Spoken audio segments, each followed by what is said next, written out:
My name is Epeli Saukuru, and I am working as a church minister in the Seventh-day Adventist Church in Fiji. I would like to share my experience on what I like about the fish, Kawakawa and Donu, and also I will share what I believe the scripture says in terms of conserving and preserving these two species, Kawakawa and Donu. For me, my personal experience, as I move around in my pastoral work in various districts, and sometimes we're invited to go and attend meetings, run seminars. When the food are prepared, on the top table, we will always find this species of fish, and that is Kawakawa and Donu.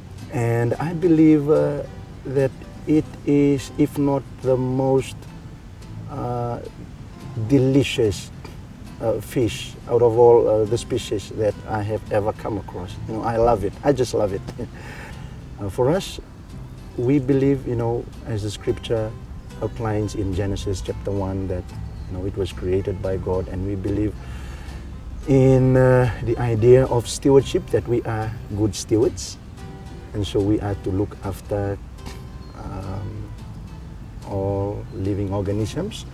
And so when we deal with the fish, as we can see that it is decreasing in size, I believe that this is where good management comes in. Even though God can, and He is the sustainer of everything, every living thing, but God also gives us something very special, and that is to look after the environment, to look after the species. And so if we are consuming much of these things that God has given to us, and then it is decreasing in size, then I also believe that we must act on something to preserve it. God wants us to enjoy what He has given to us. But when we look at it from another perspective, because the fish is decreasing in size, especially these two species, then I believe that we need to work together.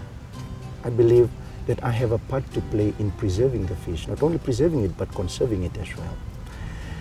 And so, for me and for my family, and it is a challenge for me to also challenge the church members, because it has been proven in the research that the fish is decreasing in size, and so I have to challenge them. It's a big challenge for me. It is not easy for me, to make this commitment and to make this pledge, not to eat this fish from the month of June, July, August, and September. Not only for me, but for my family. And I will also work hard to help, to educate my church members, to also support the notion and the initiative. Because after all, we will all benefit from it again, if we allow those period of time where they will breed, and then give just that 4 months, give that ample time for us to allow them to breed, and so we can continue to enjoy them.